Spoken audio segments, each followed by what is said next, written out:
Good evening. Welcome then to a Monday night show. Welcome.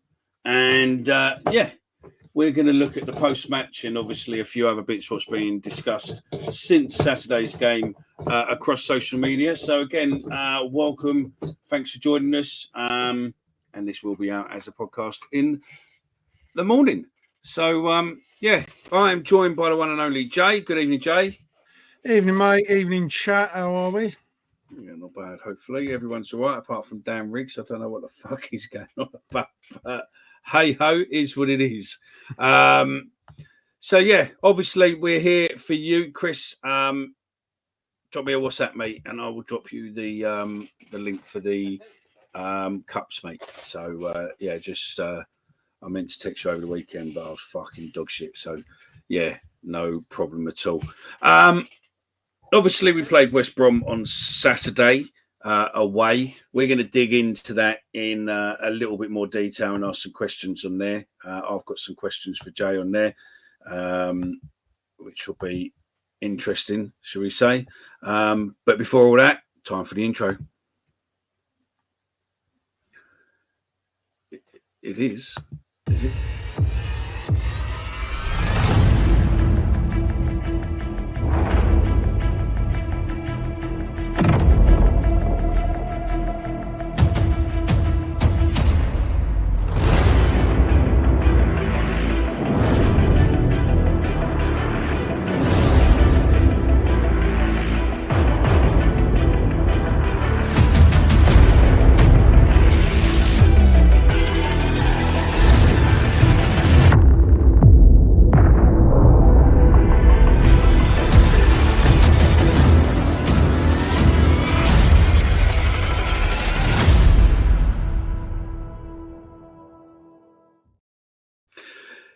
So then, intro out of the way, welcome back. The question what I have for the comments, look, it was a good point. Mickey, I've replied. Cheers, Paul. I will get that sorted for you ASAP. I've seen a lot of the stuff over social, and we'll pick up on a bit of it, some of the different bits and pieces. And I've got a couple of questions what I'll ask you and the panel and whatnot, or the chat is. Was it a well-earned point, or was West Brom pretty shit and we sort of just lucked it? I think in the grand scheme of things, overall, a point away from home in the division at any level is a good point. You know, it is a good point. We're not a great away team. I think you do have to look at it as a point gained. I do think that West Brom were ultimately very poor on the day. They come into that game off the back of 2 defeats as well. So I don't think that they was firing on all cylinders to the point where we've gone and nicked a point against a real good team. You know, a team that has come off the back of 2 losses, bit reeling, not really their full self. So while it is a point gain for us, I just think that we kind of went up against a bit of a wounded animal. But again, look, take nothing away from the point. We'll dive a bit deeper into the game itself and the statistical side of it, what we liked, what we didn't like, and what we need to improve on. But a point away from home can't be sniffed at and passed up in this division. I think most people would have took a point, if not everyone would have took a point away from home, Mick. So, yeah, over the course of it, mate, a good point away from home. But, you know, there's reasons why it probably could have been better, or, you know, reasons why it weren't worse. Yeah, no, I get that. And that light is doing me in. We'll just let the lights bring me back out in a minute. Is it going to bring me in? Should be. Yeah, there we go. That's a bit better. Yeah, no, I get that. I just think that, I mean, like what, you know, Lions Raw says there, a well-earned point, we nullified them. I don't know if we nullified them. I think we stopped them probably playing the way they did. But I mean, even their manager basically, well, we didn't make much sense, but he just said we offered nothing. We were just, you know, awkward more than anything else, which I sort of agree. I mean, Dan Riggs says, obviously, they weren't at the races. We offered nothing going forward. Connor he's agreeing with someone for once. So yeah, no, he agrees with Dan. Thinks it's there. Happy healing with Luke. Good evening, gents. Richard evening, Gardner. Good evening. Mark Murphy says, I think West Brom are very predictable, and I think that Neil has that system that can nullify him. It wasn't pretty, but we might need to use it against teams that play that way. Yeah, I think if we'd have said beforehand, let's get a point there, we would have been happy.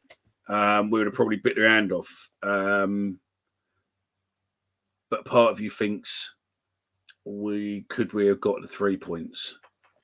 Yeah, it had very Southampton away vibes to it, where we didn't, although we did have a couple of chances, which we'll look at, the Aziz chance, and we'll talk about the set pieces, but we didn't really offer anything. I thought we was pretty poor with the ball.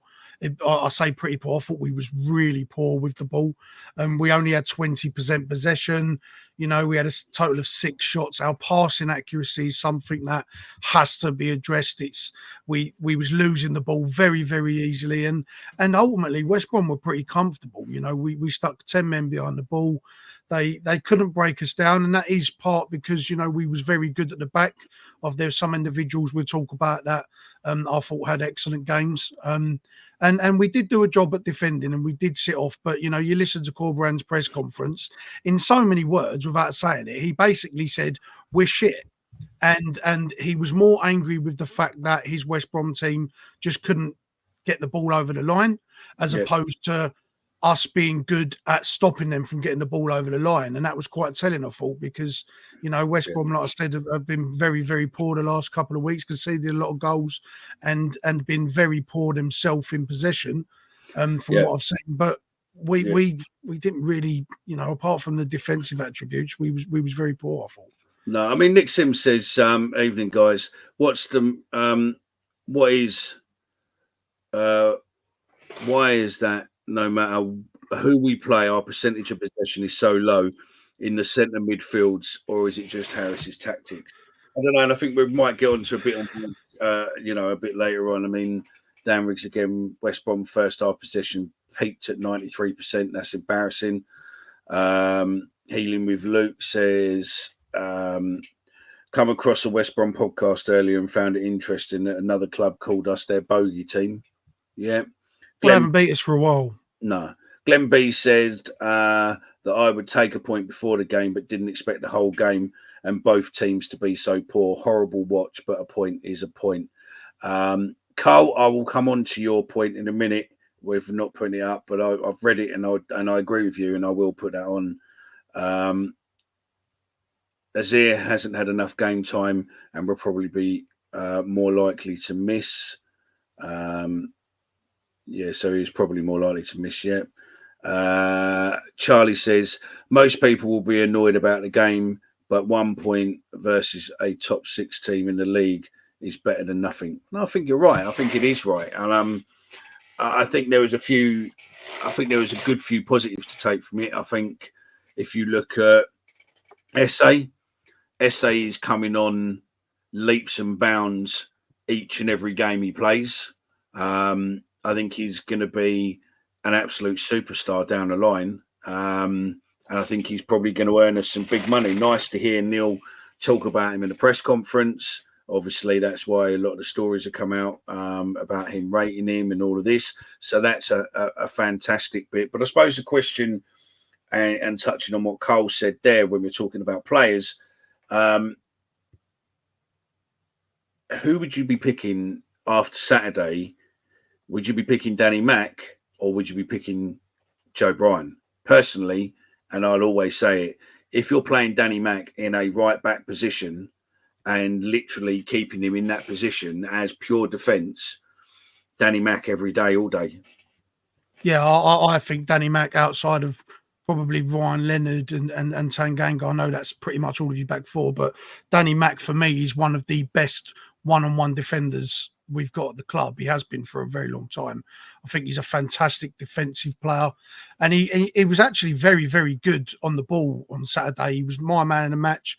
They actually ultimately give him man of the match. 60% of the fan voting gave him man of the match, and he actually broke forward really well. And he made some good decisions. That's not been Danny Mack's strong point of late. His criticism has been when he gets forward, even when he's playing on his natural right hand side. When he gets forward, his final ball, his pass, his crossing has been, very subpar. But there was at times when he got up the field on the left hand side, he broke up West Brom's attack, intercepting balls, got up, and he picked the right pass at the right time. He knows now that his strength is not beating a man and putting a cross in. It's beating a man, which you can do because he's very quick, and it's just looking up and giving it to the players who can do the deliveries. I thought he was fantastic at the weekend, and credit to Danny because he come in the team, late in the last season, then he went back out and he's had to bide his time. But every time he gets on the pitch at the moment, and this is every time, apart from the little stint at Blackburn, people complain about that, but every time he's got on the pitch, he's took full advantage of it, and he's played very, very well. And I thought he was our best player on Saturday. No, that's it. I mean, Mark Murphy says, we have for a long time found it hard to string together enough passes to keep the ball, so our percentage are bound to be low. Movement and passing would keep us out of trouble. I agree. I mean, I also think it's mad that we've now got players that can play it on the ground, yet we still keep kicking the ball over the top and hoping that something's going to turn and we're going to go for it there. But no, I mean, who is it? Footmo, basically, they have put Ryan Leonard as man of the match with 8.1, and Danny got rated 7.4 and Sav 7.3. So that was the top three there: Leonard, Saville, and Danny Mack. So from their point of view, but Danny picked up 60% of the fans voting who we thought man of the match was. We have a different view on what we see as a man of the match, as to people just looking at statistics and ratings who haven't actually watched the game. But I thought Danny was, he was superb. I didn't think he put a single foot wrong.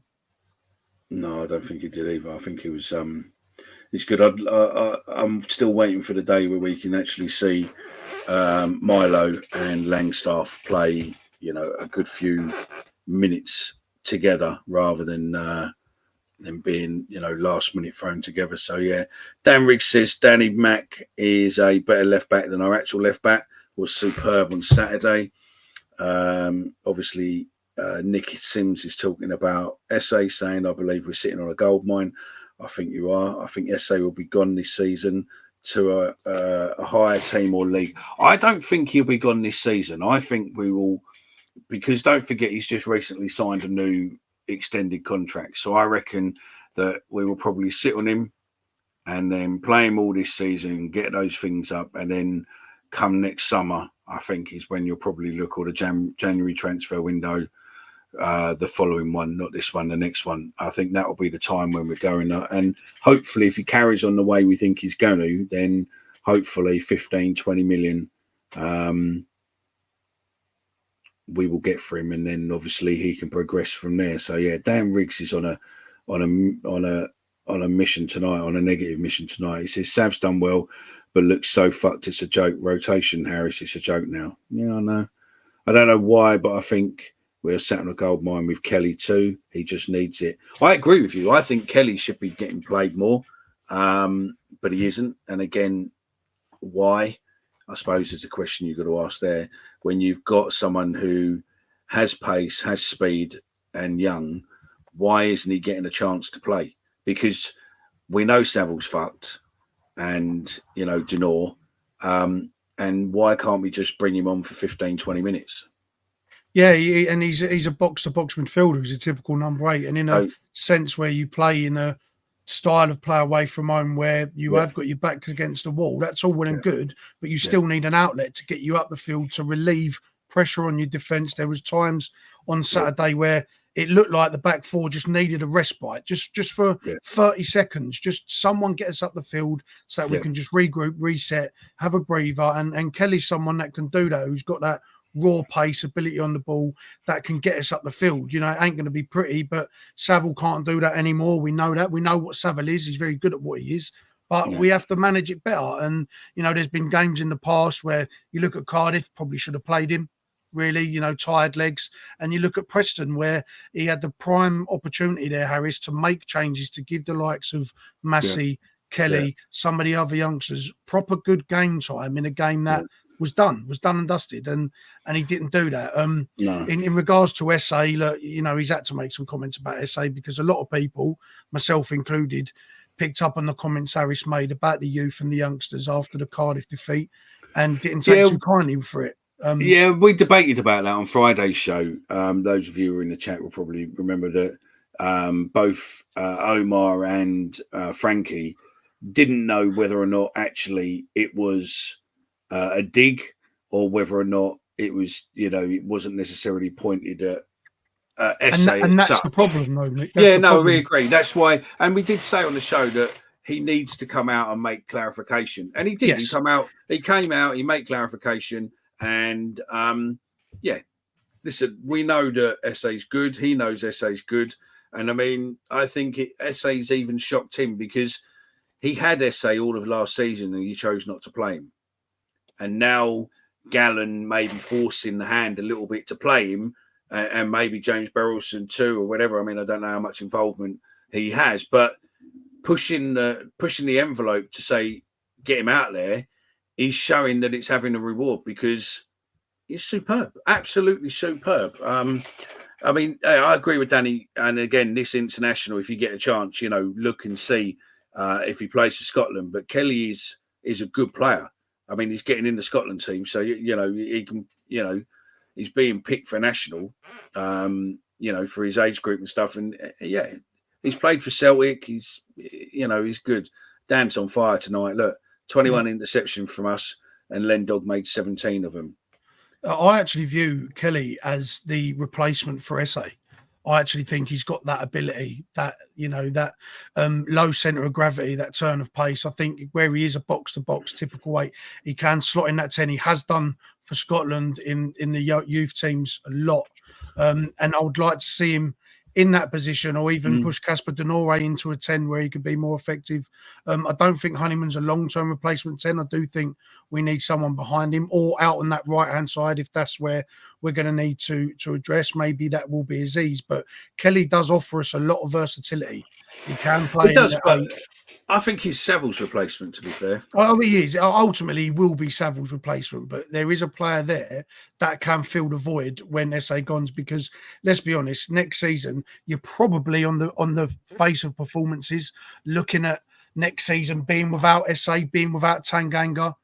You're probably looking at them two probably being putting. I think we'll be all right. I mean, they're both on. I think they're both on. You know, SA definitely is on a long window. I think we've got at least another season out of him before they look to sell. So I think he's on a 3 or 4 year. So I think we'll get a deal there.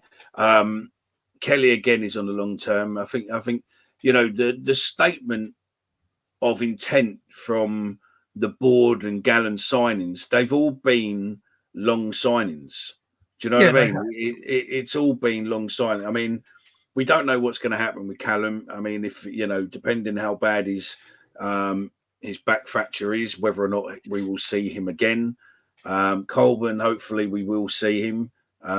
He seems to like it here, so I'm listening to. You know, I'm hearing rumours that he seems to really like it here. And hopefully he doesn't get a recall in January. Then, you know, going into the last part of the season, we pretty much got some, you know, dangerous players there for the opposition teams. But my biggest fear is if Bradshaw comes back, is Bradshaw getting straight in the team? No, and if he does, then there's major problems if he does, because you can't allow it. You can't allow it. He has to be phased out. I actually think Langstaff did okay for what we was able to supply him with on Saturday. Put a great ball in. He seems to be really, really good at naturally getting himself on that left-hand side and putting good crosses in. His 2 assists have come from that position, and he should have had a third assist against West Brom. I think that Alex Mowat just puts Aziz off.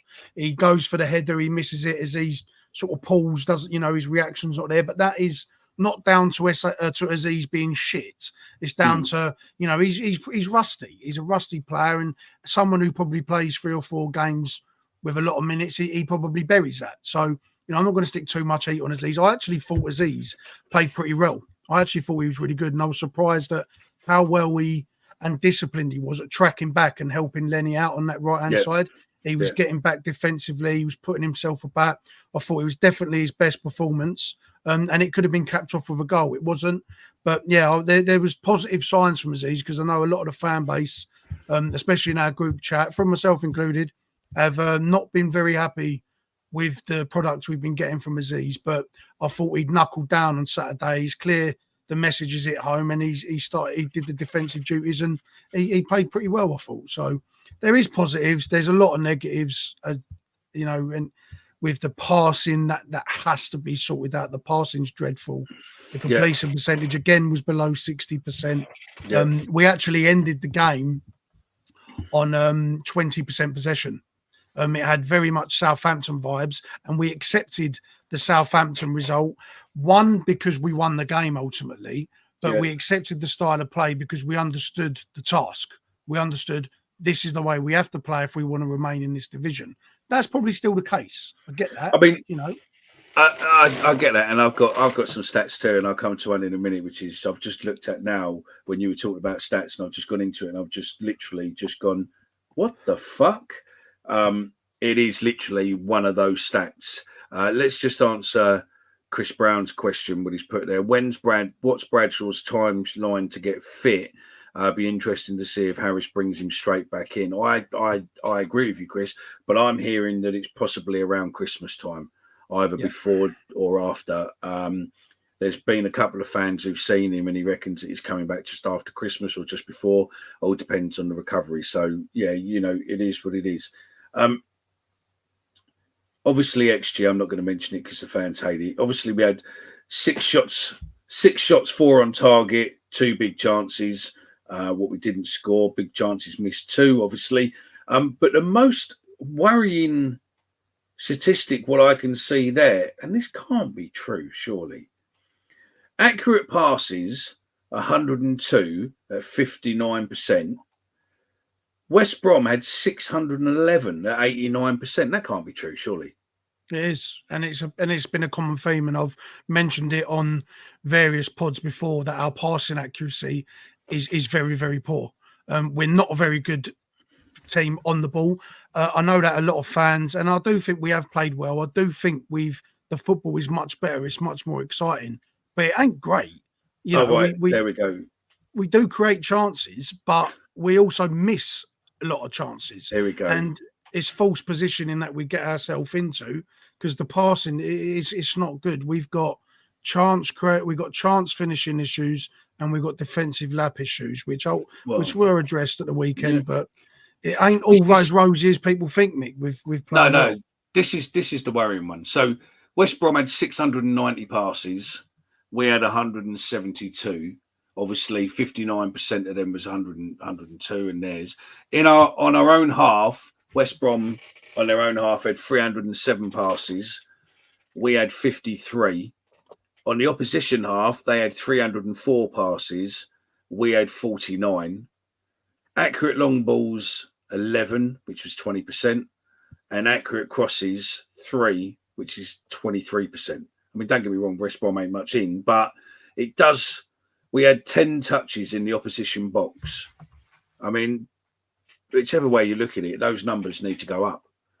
Yeah, they do. And that speaks to why the creativity stats and the XG stat and things like that is a flawed statistic and should not be given the light of day in any form of representation, because it's nonsense. It's a nonsense stat. XG is just a made up thing. No, that's it. I mean, defensive-wise... 19 tackles, 9 interceptions, 6 blocks, 29 clearances, and keeper saves 3 as such. So defensively, we weren't too bad. Aerial duels, probably about 50%. Successful dribbles, 50%. Ground duels, 58-42, and duels, 57-43. So, I mean, not too bad on that level. But passes wise, I just think, on none of them. Total shots, I mean, Milo had 2. Fucking hell. So he had 2 shots, and we only had 4 shots on target, and two shots outside the box to 6 shots. So he took 2 of those, and he was only on fucking less than 20 minutes.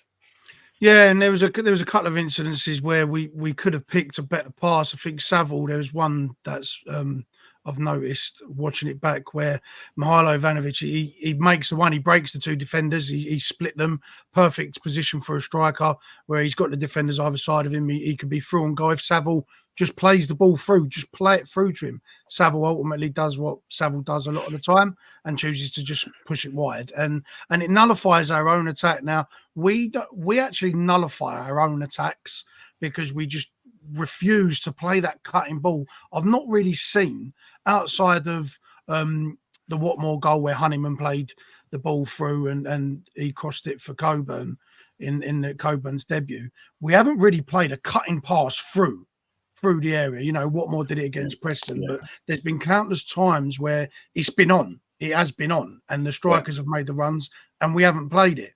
And we nullify it and stop our own attacks. Teams don't have to do that. Corborough's press conference pretty much summed that up. If you haven't heard it, chat, go and listen to it. In so many words, he basically says, we're shit.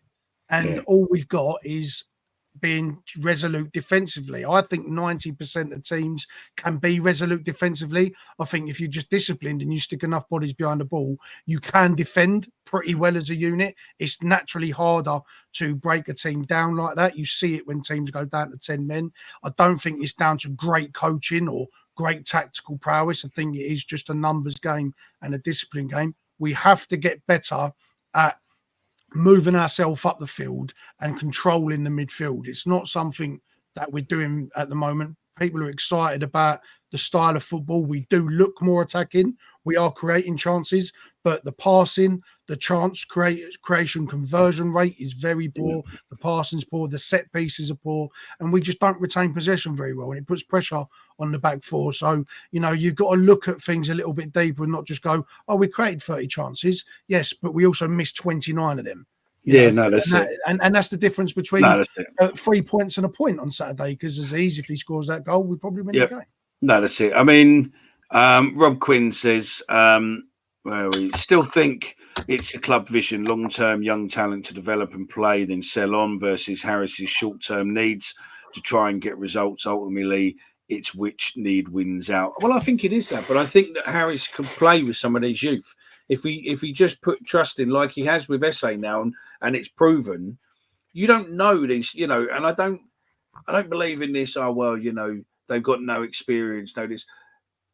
Yeah, okay, they might not have experience, but they get their head around it fast enough, and they just need to get into it. But if they're not playing, they're never going to get that experience. And for all we know, you could play Kelly and he could suddenly give us something what we've been missing instantly, or, you know, play Milo, start with Milo. I would play Esse left, either Amaku or Femi on the right, and then basically have Longstaff in the number 10 position, play the Serb just in front of him, and then literally that would be the front end.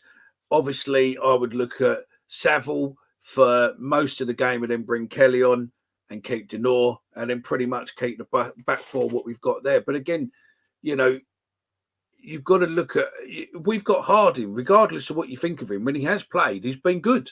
He's been okay. I want the 2 up front. I do want the 2 up front. You're not going to play 4-4-2, not in today's day and age. And we can't play 4-4-2, I don't think, with the players that we have in the wide areas. Now, I don't think Esse is a typical right-sided midfielder. I don't think Aziz is a typical left-sided midfielder. When you play a 4-4-2, your right and left-sided midfielders have to be 50% attack, 50% defence, because you're a flat 4-4-2. The best way to utilise that, to get 2 strikers up front and to keep your attacking intent whilst also be defensively resolute, is to play the modern day 4-4-2, which is a 3-5-2. That way you can get 2 up front, you can keep a 10, you can keep your attacking intent, but when you defend, you'll be in a defensive 5 situation, and when you're attacking forward, you're essentially a 4-2-3-1, because your striker can drop off. I think that's the best formation. I do think if we had typical wingers, he probably would do a 4-4-2, but you're wasting it if with Esse. If you do. No, I agree with you. And obviously, you know, I'm looking. We've got about 15 minutes or so left with you. This is only going to be a shorter show than normal, really, just to highlight over. And then you're going to have your little whinge in a minute, mate. And then obviously we will continue that on the Friday show because that's more. Well, that's there for. I think Chaos Luke maybe's been drinking early tonight. I'd have Bradshaw back in the front too. Yeah, I wouldn't. I just don't think he's got the legs now. I just don't think he can cope. Harris will not chop Cav, Sav, Bradshaw, the spine of the team. It's sad, as you are right. We have some great talent that should be starting. Absolutely. Langstaff is our future, not Bradders. Even though he works hard, he just doesn't score. It is. They popped us silly. Long ball passing counts. Yeah, only if you score from it. West Brom should be high and good because they pass it around the back, which has little effect. We closed them down, so yeah, it's spot on, Mick. We can't pass for toffee. Our short 5-yard passes have to be the worst in the league, if not the EFL. It's shocking. 107 balls pumped from Cooper. XG stat is pointless. Fully agree with you, hence why I didn't say it. Was there Saturday and thought it was a great point against the top 6 team who can afford to have Swift and Jed benchable on the bench again. These stats just show how good we were set up defensively. But do we want to be defensive? Don't we also need to be able to do attack? Surely there should be a mix. So yeah. We're a different side away from home, though. We said this about Cardiff. If we play away how we play at home, we give too much respect. Now, you have to give teams respect because there's quality teams in this league. But we need to be, we need to give ourselves the vote of confidence and not go stick 10 men behind the ball. We need to go after teams. The best form of defence is attack. It's as simple as that. We've shown we can attack. It will help our passing statistics because when a team's camped in our half and we get the ball somewhere forward, there's no one about. So we have to make a rash decision. It's definitely something that has to be worked on. And on the break, I hope that they do that. But we'll touch on the current standings in a sec to finish up. But yeah, I think he does. I think Dan Riggs is right, and I will happily have Billy Mitchell. I think we miss Billy Mitchell. I really do. As good as Casper's been and as Savile is, Billy Mitchell is going to give us so many options that he can rest players because Billy's so underrated. No, I agree with you. I agree. Stop playing SA on the wing, playing with the number 10 role as a cam and stick Milo up front and Langstaff on the right and Watmore on the left-hand side. That's not a bad call, to be fair. Yeah, Honey. Yeah, I agree with Craig. Can anyone please take free kicks apart from Sav and Honeyman? I said this in our chat. Honeyman needs to fucking leave the free kicks alone. He's dreadful at them. Dreadful. That has been our Achilles heel this year.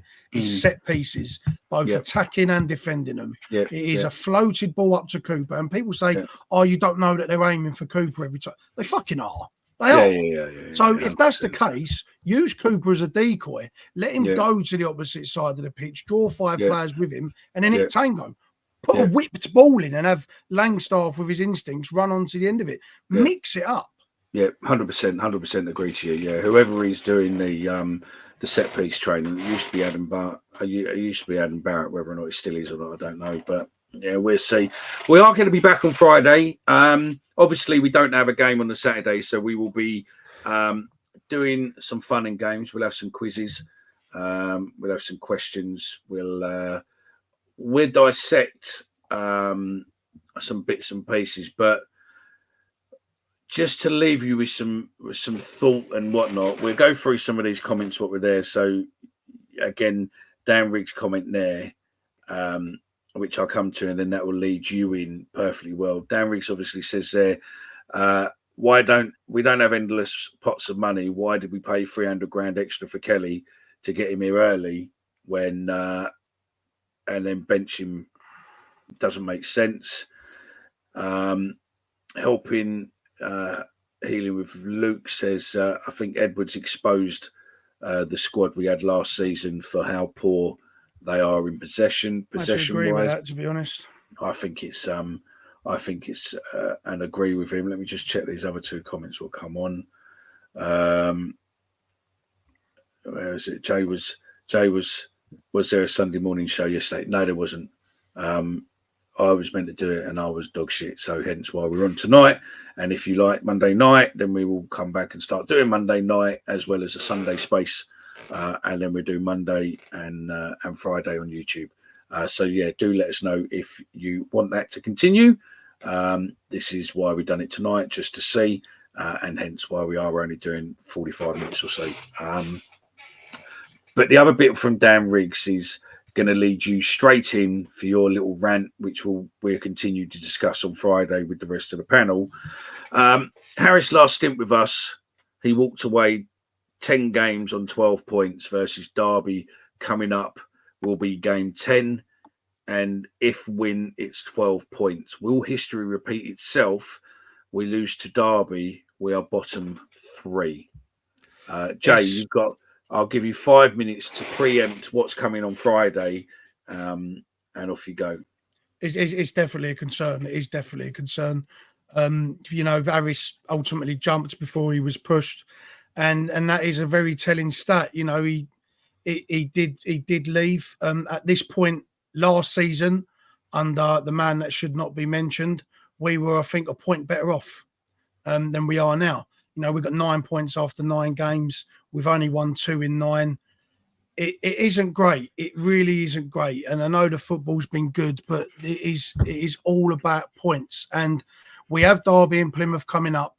That's where you have to get 6 points, because then you become 11 games in, right? And if you don't, you go into the back. Say we don't win them games, you go to Swansea, Burnley and Leeds on the spin. We have them 3 games coming up. And then you're looking at 15 games in. If we've got 2 wins after 15 games, I honestly can't see a reason why he wouldn't be sacked, because we could very well find ourselves firmly in the bottom 3. Now, football. I don't think he's going to get sacked. By the way, I have to say, I don't think he'll get sacked. I think he'll walk. I think he'll be asked to walk. Personally. Maybe. But I don't think he's going anywhere in a minute. And I think and I agree with Craig, realistically, who else is out there apart There's from always someone. There is always someone, but we made the mistake with Edwards. He, potentially in the team we've got now, he could have been the right manager, but when he come in, he was the wrong manager. And where we're going. And I don't know. I mean, sometimes it's better the devil you know than the devil you don't. There has been rumours that Harris isn't looking to renew his contract at the end of the season, and whether or not the club do or not, I don't know. There's been a lot of talk through the fan base and socials and everyone else about renew his contract now and all that. I don't think we should be renewing his contract now. I think maybe there's a discussion at the end of the season. But to be fair, like I said, when he joined us in February, last year, Harris was the man to take us to war. Harris isn't the man to take us, forward. And I appreciate everything he's done for us over the years. He's a legend and never ever changed that. And I appreciate everything what he did for us last season, keeping us up. But it does start to feel a little bit deja vu. It does. And you've got to look at the opponent as well. You can't look at the performances and look at the games we've won and lost. You have to look at the opponent. We beat Sheffield Wednesday, who were just in complete free fall by the time we played them. And then we played Preston, again, complete free fall when we played them. It was no mistake that or surprise that we beat those teams. The teams that we've played that are above us in the table, or you would consider better clubs. One of them, Watford, we played first game of the season. You can't really go off anything first game of the season. It was Cleverley's first game in charge. Didn't win the game. Played West Brom, who were very, very good starts of the season, but been very poor. And I mean very poor the last 2 games. Didn't win the game. You go to Cardiff, QPR, Luton, all these teams bottom of us didn't win the game. If anything, and we lost those games. A draw at QPR, a game that we did play well, but didn't win the game. We haven't played your likes of your Burnleys, Leeds, Sheffield United, Sunderland, Middlesbroughs, Blackburn, Swanseas. All these teams are coming up. We're going to be playing all of these, and we've shown that we can't cut against the good teams. Now, whether that'll change, because we are normally a big game club, we normally are, and we normally lose against the poor teams. I get that. Yeah. But if we do not get 6 points, or at the very least, 4 points from Derby and Plymouth, who both, by the way, playing really well, playing good football, scoring goals, especially Plymouth. If we don't get at least 4 out of them, I honestly don't see why the board wouldn't make the jump, or at least to ask Harris to leave, because you can't have 2 wins after 15, 16 games. No, I get that. I mean, Craig sacked. No, I get that. I mean, Craig's going to give the manager time. I mean, look, I get that as well. But I mean, it comes to a stage where, you know, how much time is enough time? I mean, Stephen Bevan's raised a really good point here. Unless the team changes or the results, he's in trouble. And I agree with him. James Berylson does come across as one ruthless motherfucker. Do you know what I mean? He wiped out the CEO and obviously the other people around it. You know, the end of last season. And if he's not afraid to do that, then you don't really know what he's not afraid to do. And look, Harris has been arguably probably the greatest servant to this football club outside of John Berylson. I know Kitchener and players have, you know, been incredible for us, but there isn't anybody outside of the Berylsons that have done more for this football club than Neil Harris. He deserves all the accolades he gets as a player, as a manager. He's took us up, he's kept us up, he's record goal scorer, deserves everything, and deserved to take this season on. But there does come 100%. a point that 100%. you have to look at the club, and this is the key thing. Harris, while he is that legendary status, is still only a custodian of this football club.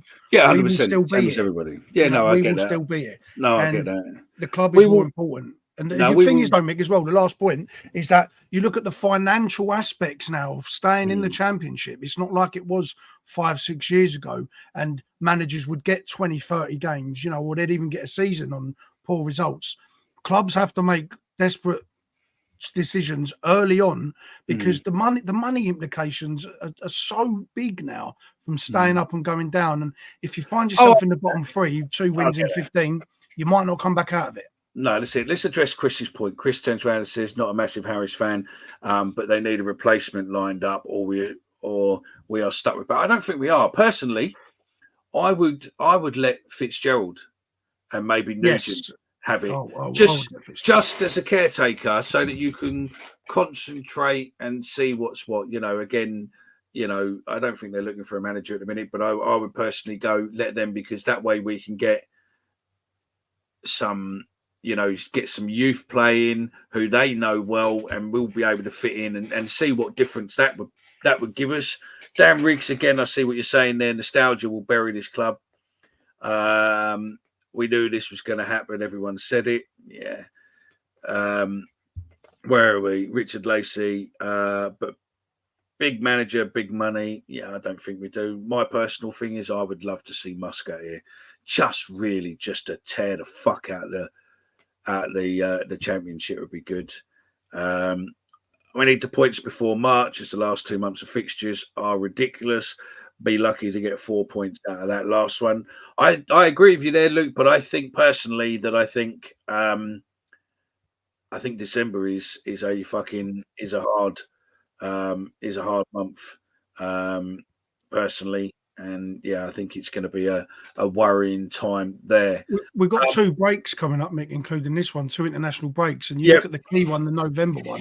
You go into November off the back of Swansea, Burnley, Leeds. If you go into that break, that's when, you know, the club, if we had a complete run of games and no more breaks, the club might not make a decision. But you go into that international break at November on 2 wins in 15, 16 games, the conversations start to be had. You're not distracted by games or, you know, preparing for games. You're looking at where you sit in the table, and there's teams around us at the bottom. Preston playing really well after they lost against us.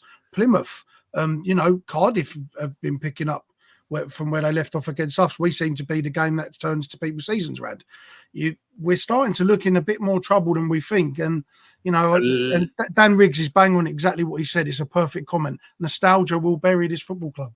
And it will if we let it go to our head. And on that final word, thanks very much for watching. We'll see you again Friday night. Make sure to tune in on Friday night. We will be discussing this in a bit more detail with the rest of the lads, but there also is going to be some quiz questions, and we will test some of these hosts and see which one knows more. Will it be the panel or will it be you, the viewer? Tune in Friday. See you then, 8 o'clock. Make sure you like, share, subscribe.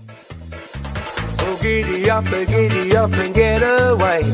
Oh, we're going Mill and we're going today. Here we go, rocking all over the dance.